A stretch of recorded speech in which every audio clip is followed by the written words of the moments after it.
I'm a researcher at the Solid Mechanics Laboratory in École Polytechnique, and I'm going to present a fast simulation of grain growth based on orientated tessellation updating method, so I'm going to detail what it is. And the idea is to focus only on grain coarsening after recrystallization, so I focus only on surface energy at the grain boundaries. And the general idea of the work is to develop a macroscopic model. I come from a macroscopic world. I do solid mechanics, continuum mechanics, so my most important interest is in macroscopic models. So my idea was to deal with this by developing some approach to follow the microstructure for large parts, very large parts. The idea is to optimize the process, forming processes or fabrication processes, control the temperature to obtain some target in microstructure at large scales. So the idea of this macroscopic model is not to develop a phenomenological approach or empirical approach, but to develop some energetic upscaling strategy from lower scales. So at each material point of the macroscopic model, I develop some state variables that are the statistical descriptor of the microstructure. So I do not detail the macrostructure very clearly, but I only carry the statistical description of this microstructure at the microscale. So for instance, the disorientation distribution at each material point, I can have the mean and the standard deviation of such distribution, or the shape and size distribution of the microscopy. The energetic upscaling strategy is related to keeping the energetic contribution at different scales. So of course I'm going to reduce, to limit the validity of the model to have a manageable macroscopic model in the end. So to do that, I need a toy model at the scale of the polycrystal in order to make a lot of computation to create a database to feed the macroscopic model in the end. So I need very fast modeling at the scale of the polycrystal of grain growth. And by doing this, I will use this database to create a thermodynamic approach at the macro scale. Je parle trop fort. So I'm going to show you just the few scales I'm going to consider. So at the atomic scale, I will consider some crystal arrangement. What I call the microscopic scale is the scale of the grain boundary. So we have some crystal disorientation at the grain boundary. So we have a surface energy here. What I call the mesoscopic scale is the scale of the polycrystal. And the macroscopic scale is the continuum scale with the statistical description of the polycrystal. Today, I'm going to show you what I've done only for the first three scales. I won't detail the macroscopic model because it's not completely finished. But I'm going to show you the first upscaling method. So the idea is that I only consider the curvature-driven grain growth, which is written here, with the surface energy of the grain boundary here and the radius of curvature. And there are many approaches to deal with this. Most of the approaches, since this speed is dealing with the grain boundary, is to describe somehow the grain boundary, the curvature of the grain boundary in detail. And this may be computationally costly, so I cannot perform a very large database probing the space of all possible microstructures. So I'm going to develop a very simple one, what I call a toy model. And one of the most important assumptions is I deal only with 2D polycrystals, so it's a plain hexagonal polycrystal. All the crystals are, for instance, it's an FCC-oriented 1-1-1 direction. And so we have, in this plane, an hexagonal arrangement. There is no bulk energy. There is no densities of dislocation, for instance. And I'm going to develop what I call the orientated tessellation updating method. So the idea is when you see a movie of grain growth, you have several pictures of different microstructures. And for each picture, you can just approximate the macrostructure by Voronoi tessellation, for instance. And if you do that for all the pictures, you have an evolution of the Voronoi tessellation. And the idea is to update the Voronoi tessellation parameters to follow the microstructure. So what is the Voronoi tessellation? Of course, you know that. You have seeds, so you have coordinates, and you have also weights, and you create the cells by just a simple rule. And you also add the crystal orientation. So in 2D, I only have one angle to deal with this. And finally, the set of the parameters describing the tessellation is coordinates, weights, and angles. And I'm going to update not all of these parameters, but only the weights, just to make things simpler, because I really need to have a simple macroscopic model in the end to see if it works or not. So at the atomic scale, I choose an interatomic potential. So this is a Minchin 2006 for pure iron. And I just performed molecular dynamics computation in symmetric tilt 111. So I do not deal with the grain boundary plane in this work because it was too complicated to create state variables at the macroscopic scale. So, and I interpolate the results with the Wolf interpolation. So this computation have been done at 0 Kelvin. So to have the surface energy at any temperature, I just scale the molecular dynamics computation with the shear modulus here. And this interpolation looks very like to the Reed-Shockley equation. So now I have the surface energy, which is the driving force in my system. I need a resistive part, because if there is no resistive part, the grain just grows as fast as it can. So the resistive part is the dissipation when the grain boundary moves at some speed. So I need to compute the dissipated power when the grain boundary moves at some speed. And the dissipative mechanism is just crystal plasticity. When the grain boundary moves, I need to transform this crystal into the blue one, into the first one. So I need to just activate some slip system to make the crystallographic turn. And this computation has been done by hand analytically in 1999 by Brocato and Erlaché and Tamani. And they obtain a very simple dissipated power as a function of the crystal disorientation and the speed of the grain boundary. So here you have the analytic function. It's very simple, but this is for crystal plasticity, and we know that the grain growth is more viscous. So I transform this shear stress. This is the critical shear stress when the slip system is activated. And I transform this into something proportional to the speed. So I will end up with something which is viscous. And here, the proportionality factor is homogeneous to grain mobility. So for me, it's a grain mobility now. And finally, the dissipated power, seen as a viscous phenomena, is something analytical divided by mobility and quadratic in the speed of the grain boundary. So here is the method. We just start with some Voronoi tessellation. So I use the Neper developed by Romaquet. And I affect some crystal orientation in it. And then I need to know the length of each grain boundaries. The crystal orientation, I can infer the crystal misorientation between two grains. And this is on a completely dimensionless. And the only dimension, physical dimension, is the length of the square of the tessellation. So this is the only real physical length. So now at the mesoscale, I just detail what are the two ingredients at the microscale. Now I show the method at the mesoscale. So at the mesoscale, I just compute the total energy and the total dissipated power for any grain boundary migration in the polycrystal. So the total energy is, of course, the sum of all the surface energy multiplied by their length, multiplied by the physical length.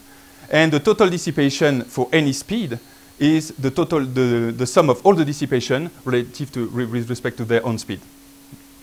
And this, there is a problem in it because, as you see, we need to control the speed of the grain boundaries.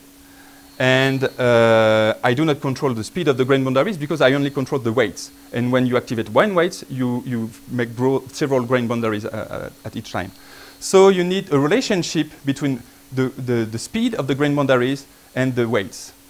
And this relationship is linear because the Voronoi tessellation definition is very simple, so you can make analytic computation, and there is a linear relationship between the weights and the speed of the grain boundaries. But it's not a one-by-one relationship. As you see, there is a tensor here. And so I can transform all the speed here into weights. And I obtain this dissipated power for any virtual weight variation in the tessellation.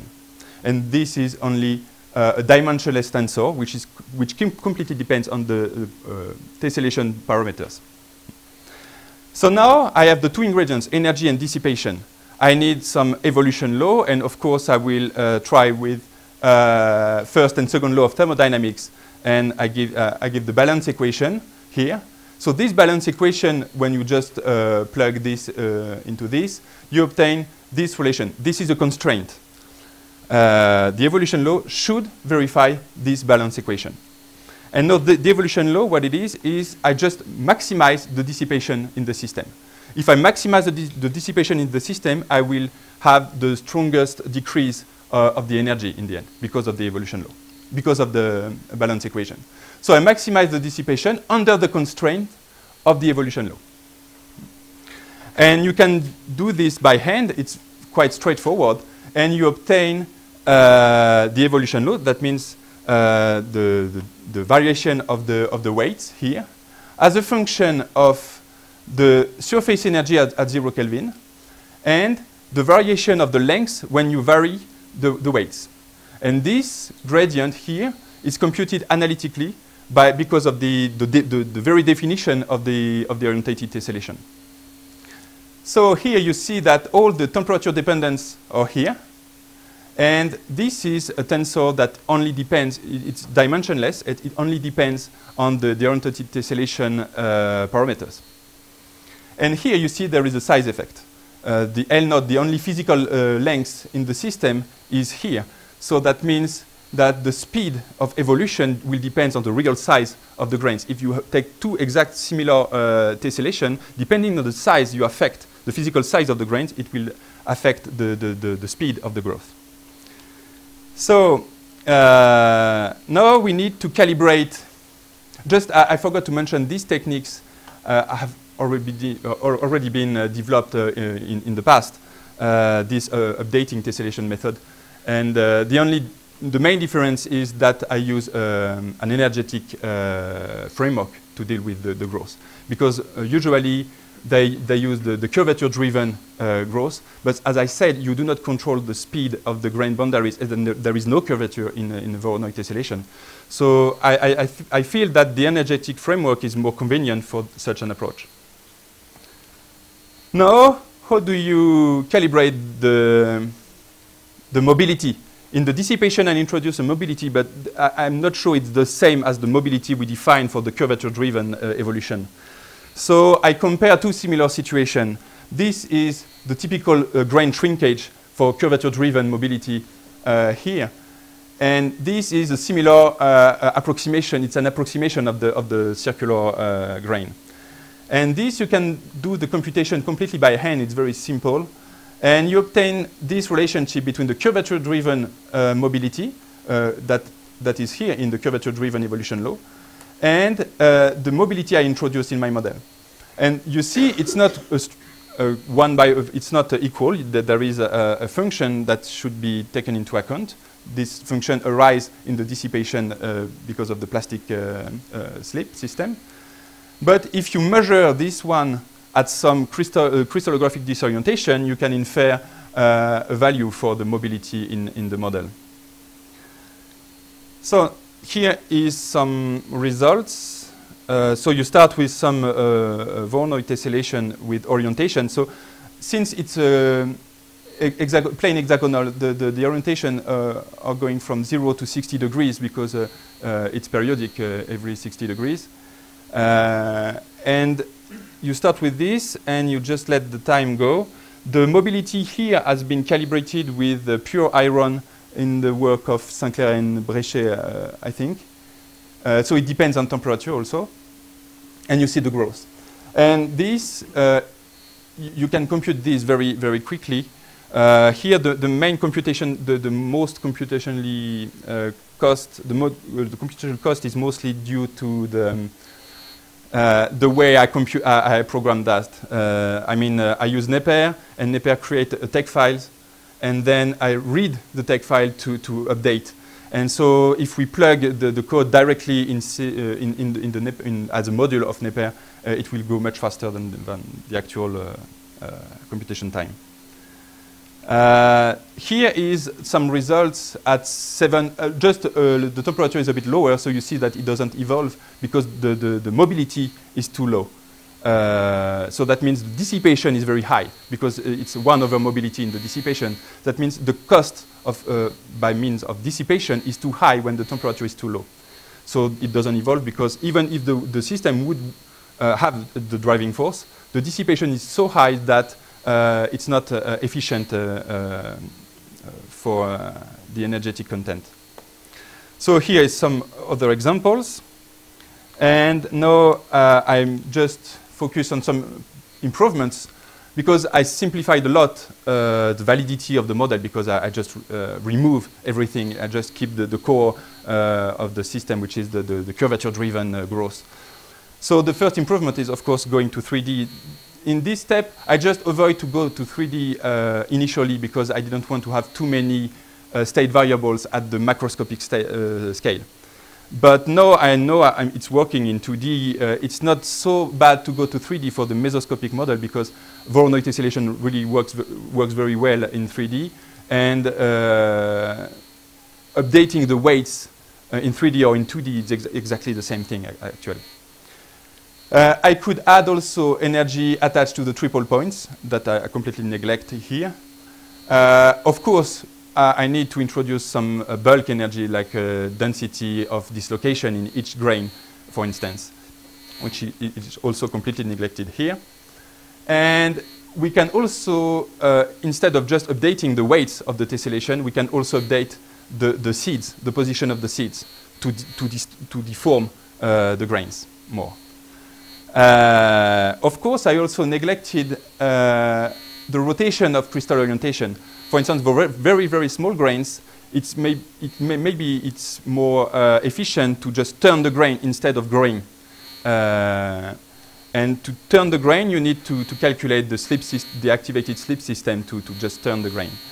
So this can be done by hand also and introduced in the computation as a dissipation mechanism also. Okay, I'm going to just make a short summary of all the ideas. I start at the atomic scale by choosing an interatomic potential. I perform molecular dynamics to infer at the micro scale the grain boundary energy as a function of disorientation. And I also compute a resistive mechanism, which is the dissipated power through any virtual grain boundary speed. And at the mesoscale, I just sum all the energies. And then I obtain a model at the mesoscale that is connected only with the energy contribution from scale to scale. And at the macro scale, so this step I didn't detail today, but you lose the deterministic approach. The model I presented is completely deterministic, but since you need to reduce the quantity of information you have, you deal only with a distribution of statistic of crystallographic disorientation, for instance, you lose the details, and so two exact same macroscopic microstructure are very different at the mesoscale and may evolve differently. So you have a probabilistic approach at the macro scale because the macroscopic scale erases too much detail, and so it's a probabilistic way of evolving in the end. So thank you very much. I hope it was clear.